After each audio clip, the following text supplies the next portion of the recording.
Haleluya.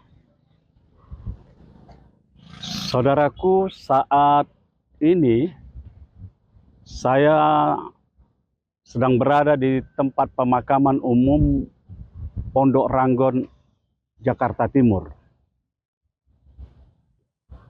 Disinilah tempatnya orang-orang hidup menguburkan orang-orang mati.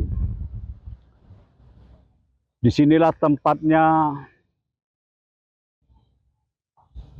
kita melihat orang menangis melepaskan kepergian orang-orang yang dikasihi yang telah meninggal dunia. Disinilah kita melihat dengan jelas arti sebuah kefanaan, bahwa hidup manusia di dunia ini hanya sementara. Disinilah kita melihat dengan jelas bila si kaya meninggal, bila si miskin meninggal, bila yang tidak miskin dan tidak kaya pun meninggal, bila perempuan meninggal, bila laki-laki meninggal, bila anak-anak meninggal, dan bila orang-orang tua pun meninggal. Disinilah tempatnya orang mati dikuburkan, dan mereka mempunyai tempat yang sama,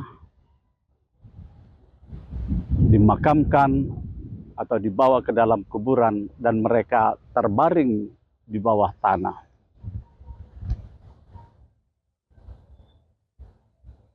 Kematian adalah upah dari dosa, saudaraku.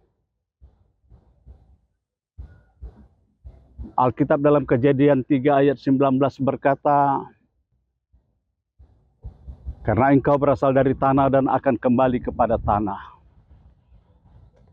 Upah dosa adalah kematian. Dan kita menerima itu sebagai warisan yang diturunkan sejak Adam dan Hawa jatuh ke dalam dosa, maka kita semua manusia telah berdosa. Bahkan kitab Mazmur Daud berkata, sesungguhnya sejak dari kandungan ibuku, aku telah berdosa. Saudara yang saya kasihi dalam nama Yesus Kristus, upah dosa itu adalah maut dan kematian. Adam memberi kita dosa dan mewariskan kematian.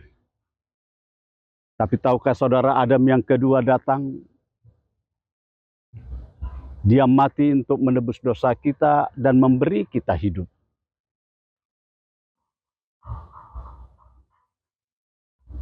Yesus Kristus, dialah Adam yang kedua itu.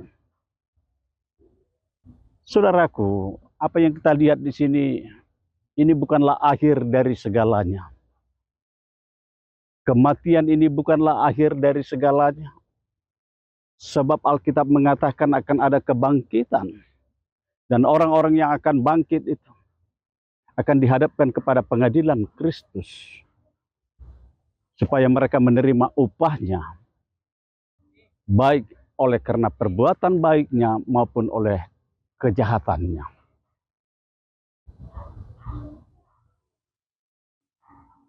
Ini bukan akhir dari segalanya. Saya ingin menyampaikan kabar baik kepada saudara, bahwa Yesus yang disebut dengan Adam yang kedua itu telah mati, tapi ia sudah mengalahkan kematian itu. Dia bangkit, dan bukti kebangkitan itu menjadi nyata bagi kita, bahwa kuasa maut itu telah dikalahkannya. Percayalah kepada Yesus, saudaraku.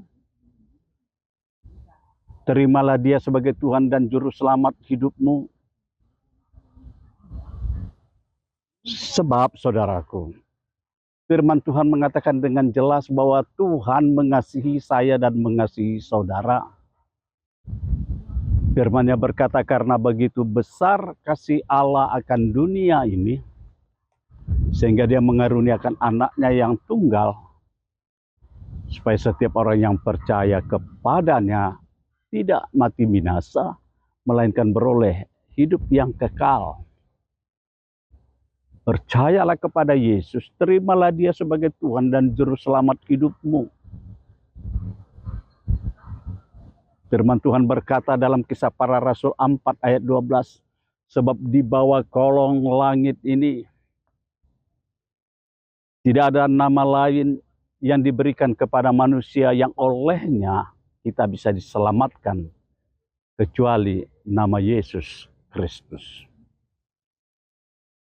Terimalah dia sebagai Tuhan dan Juru Selamat hidupmu. Kerjakanlah keselamatanmu.